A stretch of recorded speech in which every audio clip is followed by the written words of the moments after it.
Cục 749 xử lý vụ đấu pháp với phái Cửu Cục.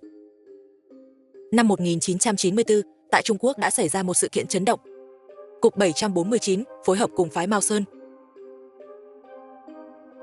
bước vào một cuộc đại chiến đấu pháp với phái Cửu Cục của Nhật Bản. Tương truyền rằng phái Cửu Cục của Nhật Bản có nguồn gốc từ thời nhà Đường của Trung Quốc. Chính vào thời kỳ đó, họ đã bí mật đánh cắp thuật kỳ môn độn giáp của người Trung Quốc. Qua nhiều thế kỷ phát triển, phái Cửu Cục dần lạc vào con đường tà đạo, biến kỳ môn độn giáp thành những trận pháp tà ác. Với mưu đồ phá hoại vận khí quốc gia Trung Quốc, khi Cục 749 phát hiện ra điều này, họ lập tức liên thủ với phái Mao Sơn, từng bước hóa giải toàn bộ các trận pháp của đối phương. Rốt cuộc chuyện gì đã thực sự xảy ra? Xin mời quý vị lắng nghe tôi kể từng chi tiết một. Theo truyền thuyết, Cục 749 được thành lập vào tháng 9 năm 1974, là một trong những cơ quan bí ẩn nhất của Trung Quốc. Mục đích thành lập Cục 749 là chuyên trách xử lý những vụ việc liên quan đến thế giới siêu nhiên trong dân gian, cũng như những hiện tượng kỳ lạ mà khoa học không thể lý giải. Được rồi, mau kéo người bạn gan dạ nhất của bạn vào xem cùng nào. Và đừng quên để lại một câu bách vô cấm kỵ. Hồ sơ Cục 749, câu chuyện phía sau còn nhiều điều bí ẩn. Hồ sơ hôm nay, chúng ta sẽ bàn đến mang mã số 1994330. Mật danh, sự kiện đấu pháp với phái Cửu Cục Nhật Bản. Lưu ý, nội dung video chưa được kiểm chứng, thuần túy mang tính giải trí, xem với tinh thần tỉnh táo. Năm 1994, người của Cục 749 phối hợp cùng phái Mao Sơn lần lượt phá giải 3 trận pháp của phái Cửu Cục. Thứ nhất là trận Song Đao Thác Nhật tại Lục Gia Chủy Thượng Hải, nhắm mục tiêu cắt đứt mạch nước sông Hoàng Phố. Thứ hai là trận Tứ Tướng Khốn Sát tại Di Chỉ Cổ Nam Kinh, nhắm mục tiêu phong tỏa linh khí long mạch đất nước. Thứ ba là trận 72 Địa Sát tại núi Tần Lĩnh, tỉnh Thiểm Tây, nhắm thẳng vào cội rễ long mạch Tần Lĩnh.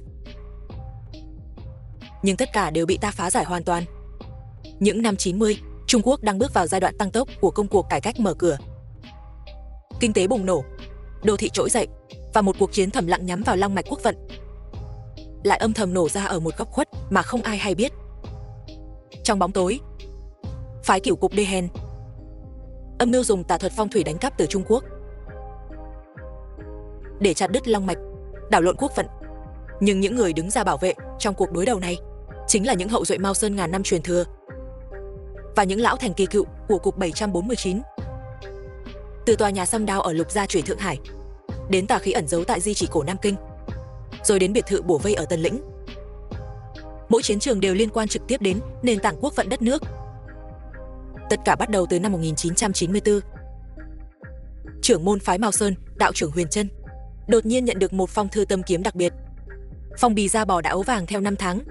Trên mặt trước chỉ có 6 chữ viết bằng chu sa: cảnh giác phái Cửu Cục. Nét chữ sắc bén xuyên thấu giấy, mang theo một hàm ý cảnh báo rất nặng nề.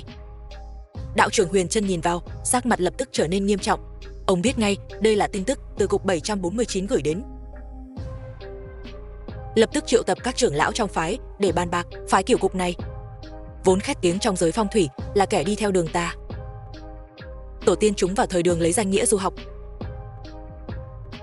để bí mật đánh cắp kỳ môn độn giáp và thuật phong thủy địa lý của Trung Quốc, rồi bản địa hóa tại Nhật Bản. Hình thức ngày càng tinh vi và ẩn mật. Nhiều năm qua, chúng không ngừng dòm ngó long mạch Trung Quốc, chờ thời cơ ra tay. Chúng dám ra tay vào thời điểm này, chắc chắn là vì thấy Trung Quốc đang phát triển quá mạnh mẽ, nên muốn dùng tà thuật để phá rối. Đạo trưởng Huyền Trân liền sai môn đồ lập tức điều tra rõ ràng động thái của phái Nhật Bản. Chúng đang ra tay ở đâu? Tin tức nhanh chóng được chuyển đến Cục 749. Cục lập tức quyết định liên thủ với phái Mao Sơn. Mao Sơn phụ trách truy nguyên huyền học, phá giải tà trận. Cục 749 phụ trách điều tra thực địa, huy động nguồn lực, đồng thời liên hệ các cao nhân dị sĩ trong dân gian. Một mạng lưới điều tra phủ khắp toàn quốc nhanh chóng được triển khai. Chiến trường thứ nhất, Lục Gia Chủy Thượng Hải, trận Song Đao Thác Nhật chém đứt long mạch. Sau nửa tháng điều tra, kết hợp với các dấu hiệu bất thường, mục tiêu đầu tiên được xác định, Lục Gia Chủy Thượng Hải. Lúc bấy giờ, nơi đây đang xây dựng một tòa nhà chọc trời, sau này được đổi tên thành Trung tâm Tài chính Toàn cầu Thượng Hải.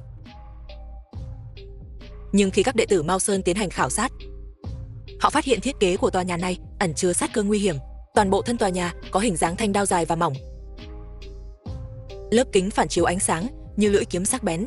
Vào đúng giữa trưa, ánh phản chiếu từ tòa nhà sẽ chém thẳng xuống dòng sông Hoàng Phố. Đỉnh tòa nhà còn có một khoảng trống hình thang ngược khổng lồ, khiến bóng đổ xuống mặt đất. Lại giống hệt họa tiết mặt trời của một phái bí ẩn nào đó. Đạo trưởng Huyền Trân nhận ra ngay tức thì, đây chính là trận song đao Thác Nhật. Lưỡi thép chém đứt mạch nước sông Hoàng Phố, kết hợp với họa tiết tà nhật, một khi hoàn thành, linh khí long mạch Thượng Hải sẽ bị cắt đứt hoàn toàn. Kinh tế khu vực ắt chịu tổn thất nặng nề. Phải phá giải ngay, không thể chần chừ. Mao Sơn và Cục 749 cùng nhau lên kế hoạch dùng nhu để chế cương hóa giải tà trận. Đầu tiên bố trí trận thất tinh cự linh. Các cao nhân Mao Sơn dùng chu sa hoa với huyết gà trống, vẽ hàng chục lá bùa trấn sát, dán vào các vị trí then chốt trên tầng thượng tòa nhà. Sau đó lấy từ kho của Mao Sơn ra 7 viên linh châu đào mộc, sắp xếp theo phương vị bắc đầu thất tinh, chôn xuống dưới thảm xanh quanh tòa nhà. Linh châu tụ chính khí trời đất, có thể trung hòa sát khí của lưỡi dao thép. Tiếp theo dùng tòa nhà hình rồng để đối xung. Cục 749 phối hợp với bộ phận quy hoạch đô thị để về sau xây thêm tháp Thượng Hải ngay bên cạnh, với thiết kế xoắn ốc uốn lượn như hình rồng bay, vừa gợi hình ảnh thân rồng cuộn mình, vừa tạo ra khí trường lốc xoáy như gió rồng, đủ sức thổi tan sát khí của lưỡi dao, đồng thời khơi thông phong thủy tổng thể của Lục Gia Chủy. Ngày trận thất tinh cự linh được kích hoạt, bầu trời vốn u ám bên trên Lục Gia Chủy bỗng đột ngột quang đãng. Ánh phản chiếu từ kính tòa nhà lạ thay lại trở nên dịu mềm. Đạo trưởng Huyền Trân thở phào nhẹ nhõm. Chiến trường thứ nhất, chúng ta đã thắng. Bắt đầu chiến trường thứ hai, di chỉ cổ Nam Kinh. Tà khí chôn vùi nhiễu loạn long mạch, sách cổ chỉ đường phá âm trận. Trận tà ở Thượng Hải vừa được phá giải, tin tức từ Nam Kinh đã ập tới. Một thầy phong thủy trong dân gian, tại một di chỉ phong thủy thời Minh Triều, phát hiện gần khu vực long mạch tế lễ hoàng gia thời Minh, đào lên được nhiều pháp khí hết sức kỳ dị, gồm có giáp đồng được đúc bằng đồng, đinh đào mộc khắc đầy họa tiết quỷ, và những chum đất nung đựng huyết đen của chó. Những pháp khí này được bố trí quanh bốn phương của di chỉ, liên tục tỏa ra âm sát khí, nhiễu loạn khí trường xung quanh. Đội của Cục 749 mang theo mẫu pháp khí lên đường đến Nam Kinh. Đạo trưởng Huyền Trân cũng cử 2 vị trưởng lão đi cùng. Các trưởng lão tra cứu bộ quách phác táng thư cận đại. Đây là danh tác phong thủy học của Trung Quốc, theo phương pháp tầm long điểm huyệt và định vị biến sát trong sách. Kết hợp với phong thủy địa thế của di chỉ này, họ nhanh chóng tính ra những pháp khí này được bố cục theo trận tứ tướng khốn sát, tương ứng với Thanh Long, Bạch Hổ, Chu Tước và Huyền Vũ 4 phương vị. Mục đích là phong tỏa linh khí địa mạch Nam Kinh. May thay, trong sách cổ có ghi rõ phương pháp phá giải. Đội của Cục 749 theo phương vị được đánh dấu trong sách, lần lượt đào lên toàn bộ pháp khí, tập trung dùng lửa chu sa thiêu hủy, tiêu diệt hoàn toàn tà vật.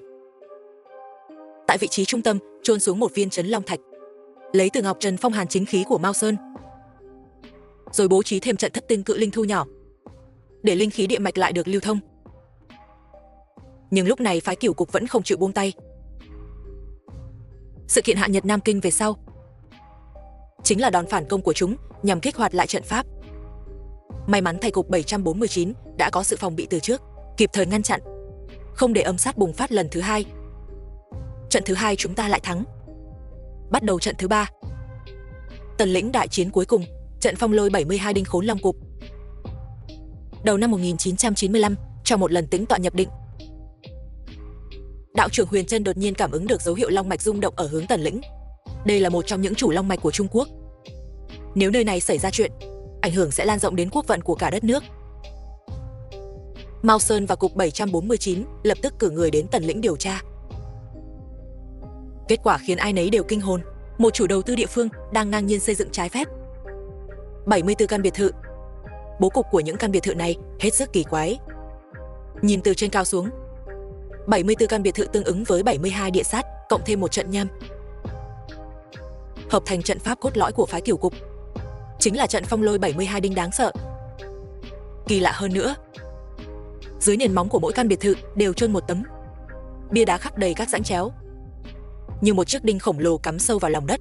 Những tấm bia đó hút lấy linh khí long mạch, rồi thông qua trận pháp nhốt chặt linh khí trong lòng đất. Một khi trận pháp hoàn toàn kích hoạt, long mạch Tần Lĩnh sẽ dần dần khô kiệt, Đáng sợ hơn nữa, chủ đầu tư này thậm chí còn câu kết với thế lực xã hội đen, cưỡng chiếm đất đai, đe dọa dân làng và hối lộ quan chức địa phương để bưng bít sự thật. 7 lần ra quân, 6 lần cưỡng chế phá rỡ những căn biệt thự này, nhưng đều bị phá đám giữa chừng. Vì có chính quyền địa phương can thiệp, cùng với rất nhiều người dân không biết sự thật cũng tham gia ngăn cản, người của cục 749 cuối cùng hết cách, đành báo cáo lên cục trưởng. Sau khi cục trưởng nắm được tình hình, đã báo lên cấp trung ương, nhưng vì có đông đảo người dân tham gia, trung ương không tiện ra lệnh cưỡng chế, chỉ ngầm cho phép cục trưởng tự tìm cách giải quyết. Cục trưởng nghĩ mãi, vẫn không tìm được phương án nào khả thi hơn. Cuối cùng, chính lão hổ trong cục đưa ra một kế sách. Đó là tuyên bố ra bên ngoài rằng người của cục 749 chuẩn bị rút khỏi khu vực này. Dân làng và chủ đầu tư vì vậy mà buông lơi cảnh giác. Sau đó bí mật điều một đội tháo dỡ, luồn qua đường núi phía sau tiếp cận khu biệt thự ở Tân Lĩnh. Cùng lúc đó trên truyền hình trực tiếp tuyên bố những công trình này là nhà xây ẩu, chất lượng kém, vi phạm pháp luật xây dựng. Và quả thật, khi đào xuống dưới móng biệt thự, 72 chiếc đinh đá được khai quật. Tất cả đều đã bị trù ếm bằng tà thuật. Đến đây, trận pháp nơi này đã được phá giải hoàn toàn. Sau đó cục 749 phối hợp với lực lượng hành pháp tiến hành thu thập bằng chứng, chụp lại toàn bộ bố cục biệt thự, khai quật những tấm bia chéo dưới móng, rồi vạch trần lịch sử đen tối của chủ đầu tư và thế lực xã hội đen. Cuối cùng chủ đầu tư vì tội tham gia tổ chức tội phạm, hối lộ và khai thác bất hợp pháp bị kết án tử hình. Đầu sỏ thế lực xã hội đen bị kết án tù nhiều năm. 74 căn biệt thự trù ếm lần lượt bị tháo dỡ. Toàn bộ bia đá được chuyển về Mao Sơn, thiêu hủy bằng cửu dương chân hỏa, tiêu tan hoàn toàn. Khi nền móng của căn biệt thự cuối cùng được dọn sạch, một làn gió trong mắt bỗng nổi lên giữa núi rừng Tân Lĩnh. Đạo trưởng Huyền Trân nhìn về phía những ngọn núi xa, thở dài cảm thán. Cuộc chiến bảo vệ Long Mạch kéo dài từ năm 1994 đến năm 1995.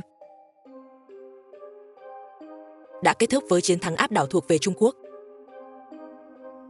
Tà thuật mà phái Kiểu Cục đã đánh cắp, rốt cuộc vẫn không thể địch nổi. Chiều sâu huyền học chính thống ngàn năm của phái Mao Sơn lại càng không thể địch nổi quyết tâm bảo vệ quốc vận của đất nước. Chúng đã quên mất mọi thứ chúng học được. Cội nguồn vốn dĩ nằm ở đây, trên đất nước này, và khi những người truyền nhân chính thống muốn phá giải, chẳng qua chỉ là lấy gậy ông đập lưng ông mà thôi. Ngày nay, Lục gia Chủy Thượng Hải tòa nhà san sát, linh khí hội tụ, di chỉ cổ Nam Kinh đã trở lại bình yên. Long mạch Tần Lĩnh vẫn tiếp tục nuôi dưỡng đất mẹ. Cuộc đối đầu này dù ít người biết đến, nhưng ẩn chứa trong đó là sự bảo vệ kiên định nhất. Long mạch không chỉ là biểu tượng phong thủy, mà còn là tinh thần, khí lực của sự phát triển quốc gia. Bất kỳ tà đạo nào dám nổi lòng bất chính, sẽ có chính nhân quân tử đứng ra đối phó. 7 lần Cửu Cục xuất chiêu, 7 lần cúi đầu thất bại. Video vượt qua kiểm duyệt không dễ. Xem được thì hãy trân trọng. Muốn nghe thêm những câu chuyện như thế này, hãy thích và theo dõi kênh. Hẹn gặp lại ở kỳ sau.